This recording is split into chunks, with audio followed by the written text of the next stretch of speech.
Welcome to the College Admissions Process Podcast presented by Prep Expert. Prep Expert offers live online SAT and ACT courses with the best score guarantees, instructors, and curriculum. Go to prepexpert.com to guarantee your child's success.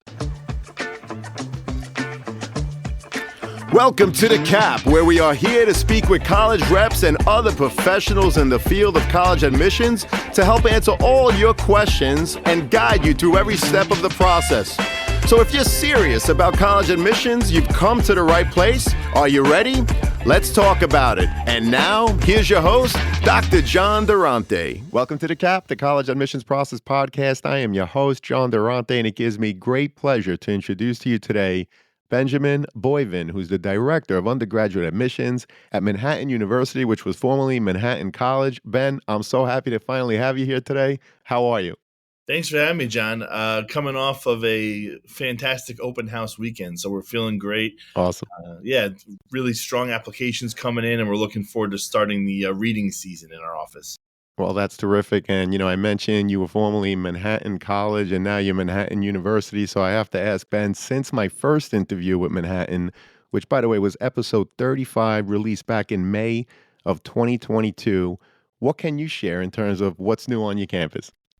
Sure. So that's probably the biggest thing, John. I may struggle today not calling us a college because I've been part of this community for about 20 years now. So Wow. I'm used to having college in my my dialogue. But I will say university brings some great growth to the institution, exposes us to an international market, and it gives us more national exposure. But in addition to the name change, I wanted to mention that we have recently combined the health professions, the education, the sciences, and the liberal arts all into one school, into the Keiko's School of Arts and Sciences.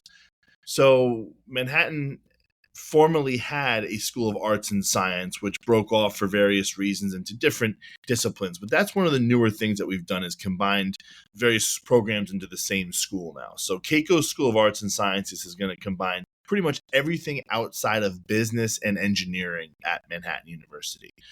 One of the newer exciting programs we have is actually the first program that combines two different disciplines. So the game design and production program is going to combine not only the narrative and the design piece of a graphics design communication degree, but also the computer science side, so the coding side of building a game, video game, comes from the science program. So that's a very exciting new program we have here. Since your last meeting with us in May of 22, we've also opened the Entrepreneurship Center for business majors. We've had a completely refurbished third floor of our business building. We've had $22 million worth of renovations in the residence halls. And we have new and improved dining services in addition to event spaces. And the last thing I want to mention was just announced is the brand new James Patterson Honors Program. James Patterson, best-selling author, is a graduate of Manhattan and has donated some of his time and money to growing our honors program at the university. That's awesome. That's fantastic. Thank you so much for the overview. As you mentioned, new programs, new entrepreneurship center, $22 million in renovation, and a brand new James Patterson Honors Program. So let's unpackage all of this because you really gave us a lot to chew on there, Ben. So Manhattan College has a strong reputation in many fields like engineering and business. So what unique opportunities, partnerships, or facilities do students in these programs have access to that give them an edge? Sure, absolutely. So I think a term we hear a lot in the industry is the idea of future-proofing a student's degree and what they're learning in their college or university. I think Manhattan stands out in the market because we have such a diverse range of programs. Certainly business and engineering are two sort of future-proof fields to go into because especially in a place like New York City, engineering, business aren't going to be going anywhere with, fears of AI and job market loss and all these different things. Those are two fields that students feel are very future-proof. One of the things that really sets Manhattan apart from a lot of other smaller institutions, particularly around New York City, is our access to alumni. So I had mentioned, the James Patterson Honors Program is one of the newer initiatives at the university. But, Steve Squeri is a good example, the CEO of American Express. He's not only a graduate of Manhattan, he's our board chairman. We have access to places like the American Society of Mechanical Engineering on Park Avenue, where they're headquartered. So the CEO and president of the American Society for Mechanical Engineering, Tom Constabile, is also a graduate of Manhattan University. So these are just a couple of the alum that I like to mention are part of our mentorship, part of our internships, and part of our career development. So we have a fairly small 23-acre campus up here in the Riverdale section of the Bronx. We've been here for over 100 years, always expanding, always renovating. But I think the core piece to a Manhattan education is really that alumni network. Well, that's fantastic. I really love that you mentioned the future proofing of a student's college degree. They have access to so much, including alumni such as James Patterson, the CEO of American Express. And of course, you're in New York City, right? Which offers so many opportunities in terms of internships and networking. And I love how you're looking forward towards careers, right? You're not just worried about graduating students, giving them the degree, but you're really mindful in terms of setting them up for their careers, which is really important. I want to just dig a little deeper in terms of your overall programs because I know that interdisciplinary studies is very important at Manhattan University. So, how does Manhattan University support interdisciplinary studies, and what other opportunities exist for students to combine different fields of interest? I love this question because I think when folks think of Manhattan, a lot of folks think of engineering. And, engineering is a core piece to our institution, but the very core of who we are, it's interdisciplinary studies and creating that whole person, well-rounded individual, long beyond the 4 years of studying at the institution.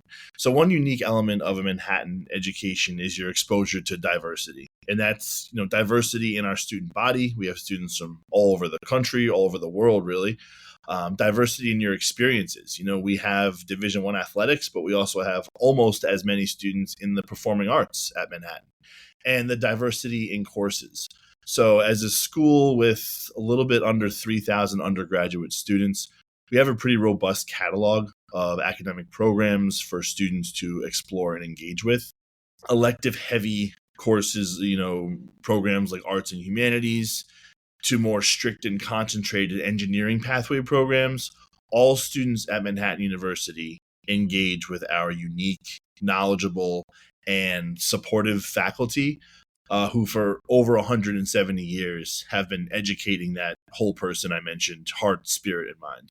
So one of my personal favorite ways students can kind of mingle with folks that may not be in their direct program or their direct discipline would be through the various study abroad or service abroad options. This is a great way to explore another part of the world, either academically or service related or culturally or all three, and get to know students you may otherwise not engage with. Well, I love how you spoke about so much, particularly educating the whole person. You talked about the heart, the spirit, the mind, D1 athletics, study abroad opportunities, so much diversity. And you have a class of about 3,000 students, right, overall? Correct. So, what academic and personal support services does Manhattan University offer to help all students, right, regardless of their learning needs, achieve their full potential and, frankly, navigate challenges during that college experience, Ben? It's a great question because every student does have their own particular needs. So we've recently removed the idea of having an advisor for each school, and we've created a centralized advising services office so that no matter what your major is, you're going to have an academic advising office to visit and get support with course scheduling and determining if this is the right program for you and learning how to double major or to double minor, that kind of thing. For students who are talented in the STEM field, so the sciences and engineering, some of them struggle with writing. So we have a phenomenal writing center. Writing center is located not only in the Higgins Engineering and Science building, but also on the north part of campus as well. So students have various places to visit the writing center. We also have a center for academic success. We have peer tutors that are paid tutors. This isn't a volunteer job. They take their role very seriously, and they do truly support their peers inside and outside of the classroom. And then for those students who start at Manhattan University and they have certain challenges with their learning in high school, we do have a specialized resource center. So that's a great place for students to begin. But one of the things, again, going back to even my time as a student 20 years ago, that 12-1 student to faculty ratio really does make a difference. And I know these days students are looking for the big football schools and the giant lecture halls, but I do want students to consider what it means to walk into a classroom and the professor has their cell phone number on the syllabus. It really does make a difference in your educational environment and in the way that you pursue learning. Well, it definitely makes a difference. That feel of community, 12-1 faculty to student ratio, cell phone numbers on the course syllabuses, which is definitely not something that you see everywhere. So let's talk a little bit about the application review process, Ben, if you don't mind, because I know that there's so many students and parents who, that's their focus. That's what they want to hear about. So first off, what are the different ways for a student to apply? For example, early decision, early action, or even regular decision. And is there a benefit to applying one way over the other in terms of being accepted, but also in terms of those merit-based scholarships? Great question. So I find these different application processes, almost my analogy is sort of a traffic light. So if you're just the generic student looking to apply into an institution, may or may not be your top choice school. Rolling admission is really the way that the majority of our students apply. So rolling admission is kind of like the green light. You don't have to think about it much. You just apply rolling admission, and we will get back to you usually within 4 to 6 weeks. Many institutions have early action. Now, we don't offer early action at Manhattan, but what I tell families is kind of take action early. If you're submitting your application early to other institutions, you can also do so through the common application at Manhattan. This is kind of the yellow light in the traffic light. Think about submitting early, not necessarily required, but I would recommend getting your information to us as early as possible if you want to be within the first batch of students to receive your decision. Lastly, kind of the red light in this traffic light analogy is early decision. So early decision does have its benefits. You will definitely be among the first students to be evaluated. But keep in mind that with early decision, you're telling the institution, if I get in, I will pull my applications from all the other institutions I'm considering, and I will only choose you. So you're basically guaranteeing that you will enroll. Now, the caveat there is that you may not know your financial aid package until March. So you're going to have a lot of time to wait. So if finances do play a role, which they do for most families sending their children to higher learning these days, that is something to consider when applying early decision. Well, I'm glad you mentioned the financial aid package, right? Because if you apply early decision, to your point, you're telling the institution in this binding agreement that, yes, if I'm admitted, I'm coming to Manhattan University. But I know in speaking to many students and their parents, they're very concerned about that financial aid package. They think that if we apply early decision, for example, to Manhattan University, then our package is probably going to be less because, we're showing our cards in terms of, look, if you accept us, we're going to come in. And so there's a skepticism amongst many families in terms of not applying early decision because they're afraid of not getting the best possible financial aid package. So what would you say to those students and their families? I will say every institution does review applications differently. Um, in terms of need, we are completely need blind, so we're not going to consider your income, your family's income when applying to Manhattan University. And the merit-based scholarship truly is a reflection of your high school transcript. So whether or not you decide to apply early decision or rolling to Manhattan, we will evaluate your merit scholarship money based on your high school transcript. Now, one thing I will mention is, the idea of demonstrated interest. I think there's no greater form of demonstrated interest than early decision because you're telling the institution right off the bat, if I get into this institution, you are my number one choice. I only want to go to this institution. That being said, there are competitive grants, there are competitive donor funded scholarships that once you get to know the director of admissions or the director of financial aid, you may be a top candidate because you've expressed so much interest. So that's just something to consider. Well, I appreciate that. And you mentioned, of course, multiple times that you are rolling admissions, which means that you're evaluating applications as they're coming in. So I'm assuming that rolling admissions opens up for you on August 1st. Is that correct? That's correct. Rolling admissions opens with the Common App August 1st. The admissions team tends to hit the road for recruitment in early September. We are on the road, pounding the pavement, visiting your high schools, visiting your local college fairs, and we don't really get off the road until about mid-November. So it's limited in how much we can read and evaluate applications through that period. But after mid-November, we start hitting the ground running. So we can get thousands of applications processed almost on a weekly basis by then. Right. So that was my point. In other words, you open on August 1st. If I submit my application on August 1st, you're not going to read it until November. Is that correct? Do I have that right? That's correct. So we tend to quote 4 to 6 weeks after we catch up, so to speak, to all the rolling admission first applicants. Then you can anticipate a decision within usually a week to 3 weeks at most. I appreciate it. And you also mentioned demonstrated interest, which was a question that I was going to ask. How important is it for applicants to engage with the college through campus visits, virtual events, or other outreach? And does this have any impact on their chances of admission? In other words, does Manhattan University consider demonstrated interest? And I know that you talked about ED being the best form of demonstrated interest, right? Because it's a binding agreement. But does Manhattan College consider demonstrated interest in its admissions process? And if so, how is it tracked or even evaluated? It's a great question because some institutions utilize predictive modeling services, meaning that we can tell which students are really willing to come to our institutions based on trackable data that we receive. And these different CRMs are getting stronger and stronger in the admissions world and the enrollment management world. So we have the ability to see every time you've opened an email, every time you've called your counselor at the different admissions offices, if you've attended your local high school event, if we met you at your high school visit, your personal high school visit. So there's many different ways that we track interest. Will it make or break a decision if, for example, you're from California and you've never been to New York City before, but you're highly interested in Manhattan University?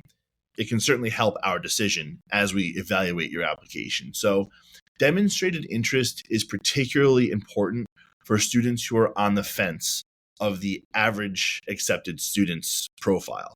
So every institution in the country is going to list their student profile on either their website or you can find it on an external site.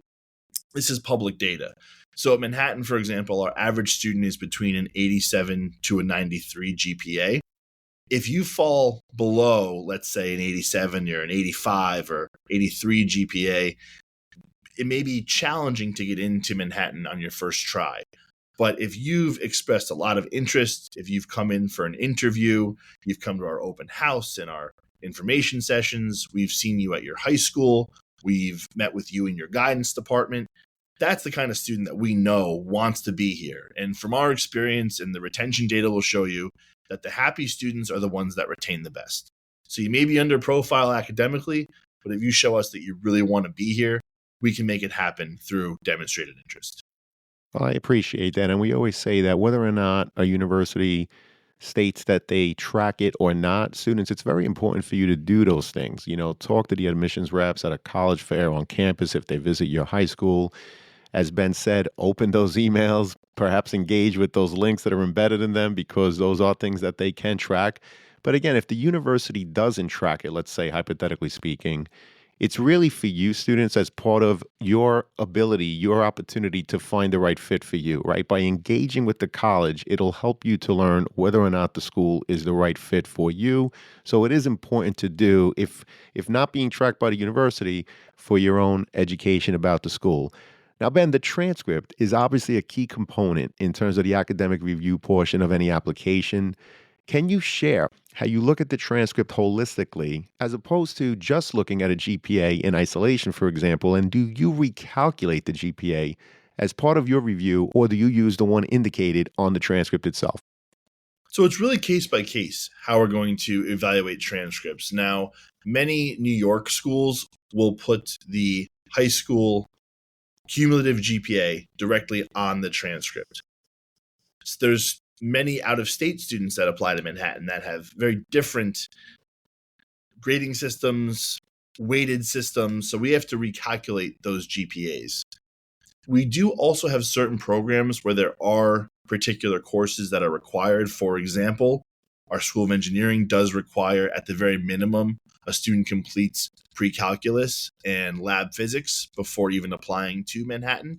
So we do make several phone calls to students, to counselors throughout the year, especially early on in senior year, encouraging students to consider taking a pre-calc over the summer or working with Manhattan to take the pre-calc over the summer at our institution, but it is a requirement. So that is something we will look for, is student curriculum in their senior year. There is a misconception I find in high schools that junior year is the most important year.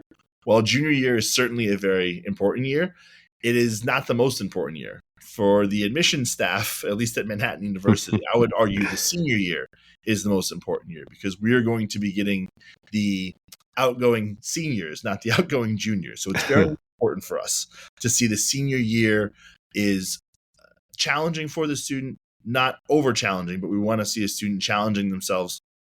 We want to see a student that has taken a handful of APs, that's taken college coursework if offered. We want to see students that, if they have a major of choice selected, they are taking courses focused on that major of choice. I do want to also mention, while I say that, it's completely acceptable to be undecided. We like to call it here open-minded. You're allowed to not know what you want to do in college. That's completely normal. That's what college is for, in fact.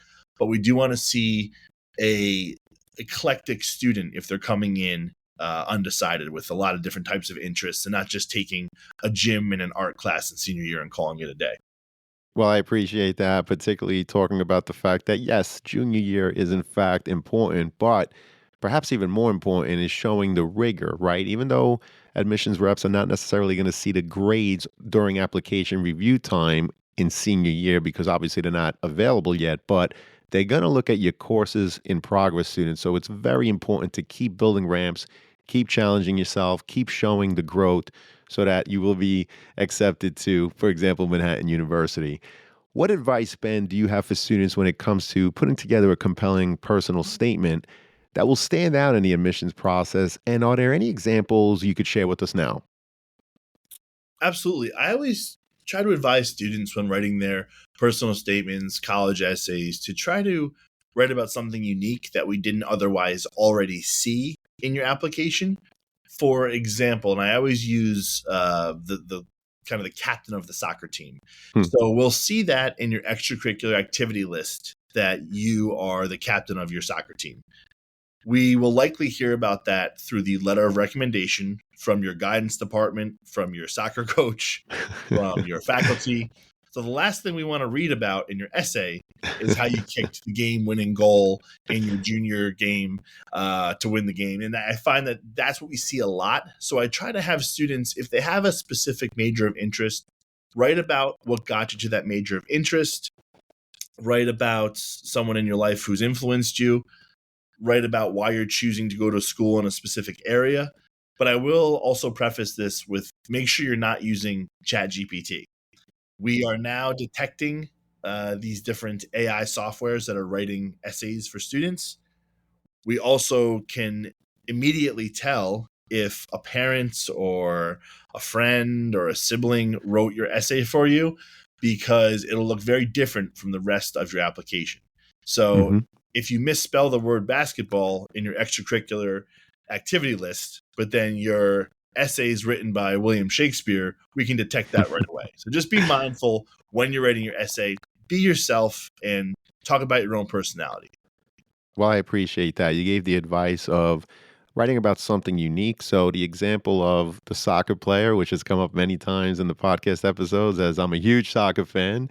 And so if you're talking about you being a soccer player on your activity sheet and your coach wrote you a letter of recommendation, and then you're writing about it in your personal statement, you're not really giving the admissions reps anything new, right, Ben? So it's very important to be mindful of the different pieces, right? The transcript, that's the academics, extracurricular, everything you did outside of school, personal statements, something new about you, students, right? If someone reads your essay and they're not learning anything new about you, it really is a missed opportunity. So Ben, appreciate that insight.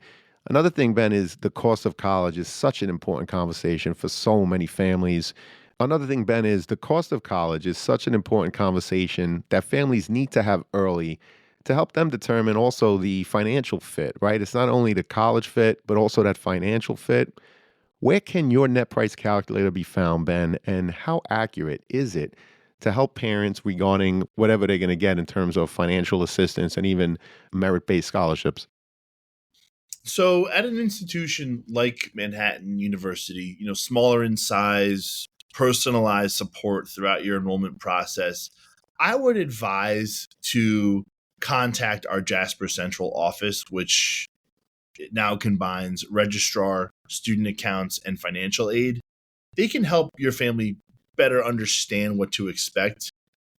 Also, our merit based scholarship packaging does change from year to year. So, net price calculator may not be giving you the full picture of what to expect. Another piece of advice I would offer to families is to submit the FAFSA application, whether or not you feel you may qualify for federal aid or grant money. As I had mentioned previously in the podcast, there are going to be different institutional grants, specialized grants, talent awards, various other ways to receive financial aid. And don't spend too much time on an institution sticker price. So what they're Hmm. advertising on the website, what it shows in that road piece we bring on the road with us, sort of the search piece we have. The sticker price for a private institution does tend to be higher than the public institutions. But keep in mind, with private tuition does come private school merit-based scholarships as well. So we do have additional aid there.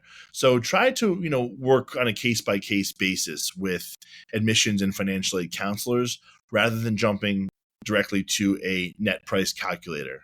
Those can be found. Every institution's website is going to have one. Ours is under the financial aid section, paying your way through college area of the website.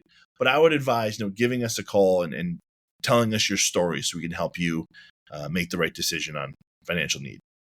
Well, for all the reasons that Ben mentioned, it's very important, students and families, to contact the Jasper Central Office. And Ben, I always put the Office of Undergraduate Admissions in the show notes. So any other links that you want me to share with students and their parents, just send them to me. And of course, we'll make them available in the show notes. Now, this has been an awesome conversation, Ben. Before I get to the last question, I just have to ask, is there a question that I didn't ask or a topic that I simply didn't bring up that you'd like to share with us now?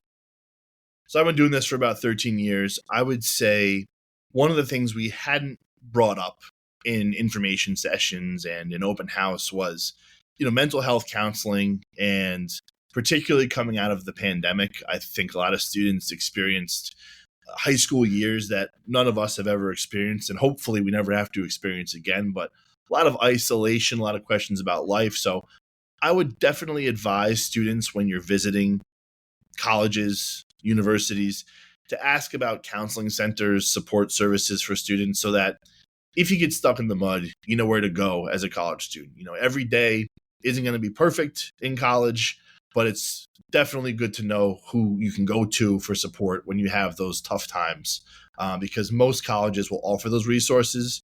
And as I said earlier, the happy students tend to be the ones that graduate in 4 years. That's what we really want. Well, I think that's great advice. Students, when you're visiting schools, a question to ask: where is the counseling center? What does it look like? And in addition to the counseling center, what other supports do you provide students so that they continue to be successful throughout the 4 years of college and beyond? Ben, this has been an awesome conversation. Unfortunately, it does lead us to the last question, which is: what are your top 3 pieces of advice that you would provide students and their families going through the college admissions process? Thanks, John. It's been a great time being here. I'm sure this is not the first time you've heard this advice, but I would say visit. Visit the different institutions. We are so blessed to be in the Empire State of New York. We have so many different colleges and universities, publics and privates, and large, medium-sized, and small institutions, research-based institutions, liberal arts institutions, performing arts-based. Take a trip to these different institutions and learn about what fits and what doesn't fit with what you're looking for. Because I find that in New York, we have such a diverse college base that it's so helpful to get a sense of what makes sense for me. And you can start as early as sophomore year, getting out there, because before you know it, it's the spring semester of your senior year and you didn't get to all the places you wanted to go to. Second piece of advice is to get to know your admissions counselors. One of our favorite things we hear from students is that Manhattan University is my number one school. Whether you're lying to us or not, it's not my business. We love to hear that we're the number one choice school, because that means that you're very interested in attending. The students that really love this school tend to be the ones that work in our admissions office. They're the ones giving the tours. They're our ambassadors. And they're the ones that really build their network for a lifetime and really fall in love with everything we have to offer. So my advice is get to know your admissions counselors. Let them know that you really find yourself at their college or university, and they'll do their best to get you there from the admissions process to the financial aid process.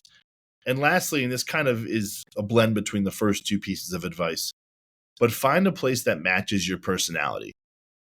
I think a lot of students, they get pushed in a certain direction from an older sibling or from a parent or a grandparent. Legacy is a big part of a lot of families, but find an institution that matches your personality. There's roughly 4,000 institutions throughout the United States, and each one of them has their own distinctive personality. So find the one that matches your personality. We, of course, hope it's Manhattan University, but understand that there are so many phenomenal schools out there. Well, Ben, that's great advice. First of all, visit, and we say it all the time, in the event, students, that you can't visit before applying, you really owe it to yourself to definitely visit before matriculating, right? Because there's nothing that could replicate the feeling that you get, or not, when you're on that campus. But also getting to know your admissions counselor, another thing that we talk about constantly in the podcast episodes, which is why I bring so many reps to the students and their parents, because many people feel that you're not accessible. But, as Ben said it, and so many others before him, they definitely want to hear from you. They are accessible and they are here to help. So also finding that place that matches your personality is great advice. Ben, you were awesome. This was terrific. Thank you so much for all your time and expertise today. Thanks, John. Hope to talk to you soon. Absolutely. Thank you so much. And to everyone out there, good luck with your college search. Take care all, and best wishes. Thank you for joining us on this episode of the CAP, the College Admissions Process Podcast. We hope you enjoyed the show. If you did, please don't forget to tell a friend and follow us on Facebook, Instagram, Twitter, and wherever you listen to your podcasts. I am your host, John Durante, and I look forward to seeing you on the next episode of the CAP. Hey, podcast friends, if you've been enjoying the College Admissions Process Podcast, I'm excited to share my new book, Straight from the Admissions Office, Insider Strategies for College Applications. It's packed with insights and tips from over 250 podcast episodes with admissions professionals, designed to make the college process less overwhelming. Whether you're a student, parent, or college counselor, it's a valuable resource for navigating the admissions process. By grabbing a copy, you're also helping to support the podcast. The links are in the show notes. Thank you, and best wishes to all with the college admissions process.